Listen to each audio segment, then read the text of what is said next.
Opioid abuse, it's an epidemic millions of people across the country are dealing with, and Wilmington is at the forefront.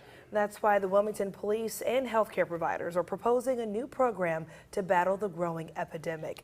As WWAY's Kirsten Gutierrez explains, it's a unique effort to get users off the street and into treatment.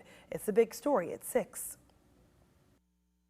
In the immediate aftermath of an overdose, the person is highly unlikely to want to get into treatment. That's why Wilmington Police Chief Ralph Evangelos and healthcare providers proposed a pilot program designed to create rapid response teams to battle the city's opioid epidemic. You know, we were naloxoning people, we were reviving them, we're saving their lives. That's a good thing, but what we painfully found out was that's not enough. You know, you can bring them back to life, but if you're bringing them back to life and they exist in the same circumstances, there's no real change. Police, EMS, and mental health care professionals would work together to respond to opioid users days after an overdose. So we're trying to fill that gap. We're trying to build out a process that once that person has been initially contacted by law enforcement or EMS, they're getting into something meaningful. It's going to make real change. The program would use information from the 911 center to determine who has recently been hospitalized or treated. Then follow up with the users to encourage them to get treatment. A proposal the North Carolina Harm Reduction Coalition fully supports. We need a lot of people at North Carolina Harm Reduction Coalition that have just fallen through the cracks.